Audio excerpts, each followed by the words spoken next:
Tehran renews support of the political solution in Syria and its rejection of any foreign intervention.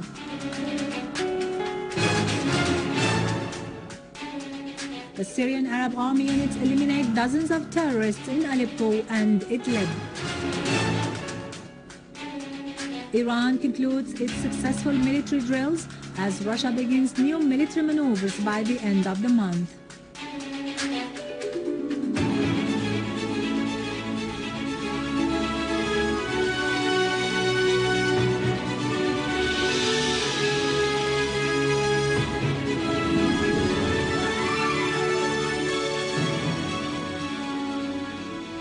Good afternoon, this is Yarado Krikorian with the news in English.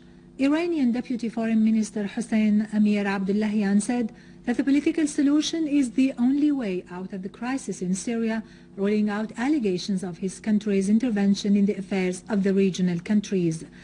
In a press conference, Abdullahian said that the strategy of Tehran concerning the regional countries is based on mutual respect and friendship.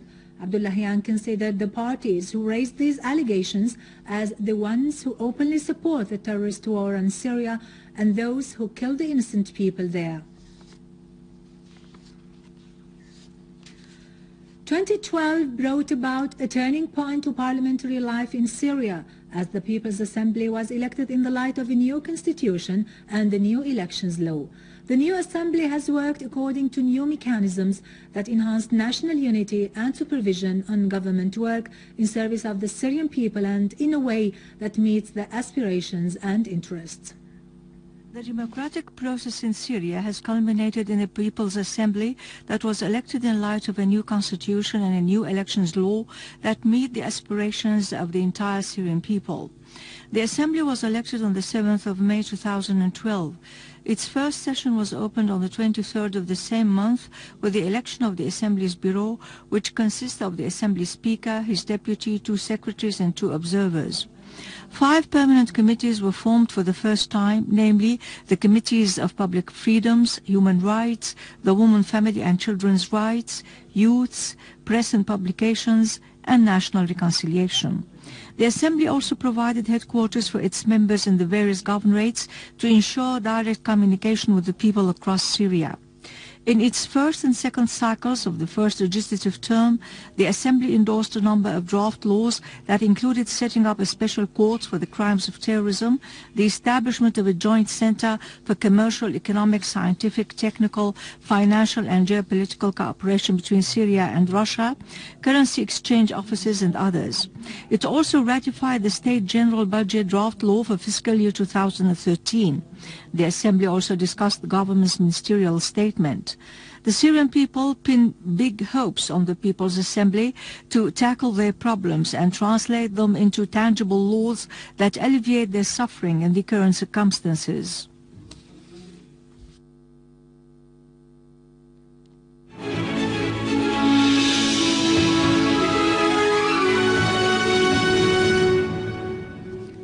In Idlib countryside, the Syrian Arab Army unit conducted an operation in the 2 towns of Ta'um and Binnish, killing a number of terrorists and wounding scores others, in addition to the destruction of their military equipment. Sana correspondent quoted a source in the governorate as saying that army units killed a number of terrorists in Taftanaz and wounded dozens others. The Syrian Arab Army unit have targeted terrorist hideouts in Al-Diabiyya, Al-Bahdaliyya, Al-Husayniyya and Hujayra in Damascus suburbs, eliminating a large number of them and destroying their weapons, cars and mortar guns. In Yabrud, an army unit also killed and wounded a number of terrorists and destroyed their arms and ammunition. In Al-Nabak, an army unit also destroyed a terrorist hideout in As-Saqi farms, killing the gunmen inside and destroying their weapons.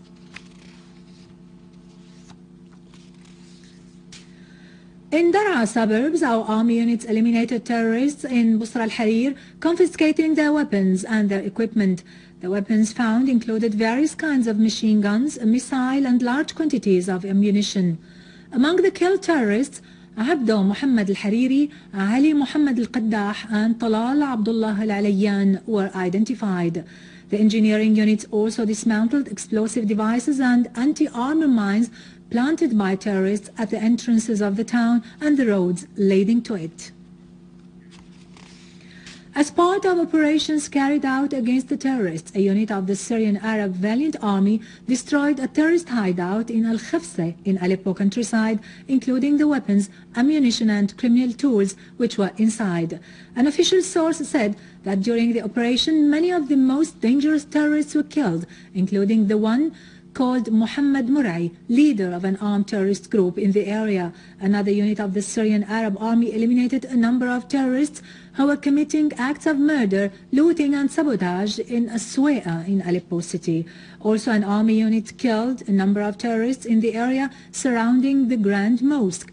Meanwhile, engineering units foiled attempts by terrorists to detonate 20 explosive devices that they planted in several neighborhoods in Old Aleppo.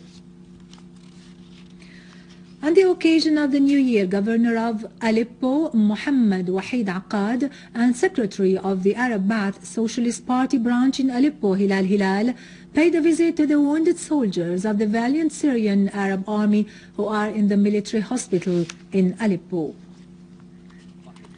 An army soldier has a task of protecting his country. I told them I want to die for the sake of my country. I was insisting to fight till the end, and God protect us.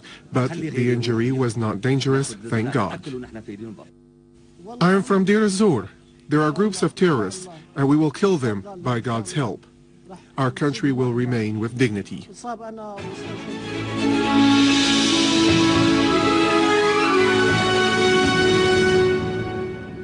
Russian Defense Ministry announced that wide-scale military drills will be conducted in the Mediterranean and the Baltic Sea by the end of this month with the participation of Baltic Fleet and other Navy units.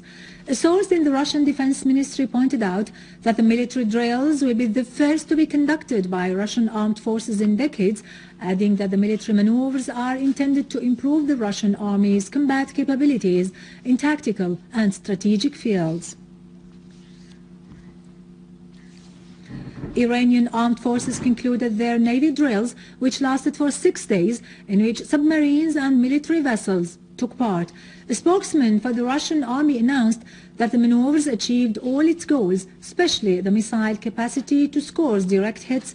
The maneuvers witnessed a test on Qadr missile as well as Noor missile, which exhibited advanced efficiency and accuracy without being detected by enemy radars.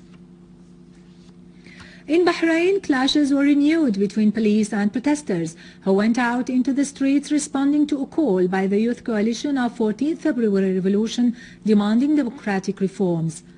Hundreds of opposition supporters gathered in a number of areas which led to clashes with policemen, injuring several protesters. Meanwhile, the Youth Coalition called on the Bahraini people to participate in the Dignity Strike on the 14th of February, which coincides with the second anniversary of the start of protests in the country.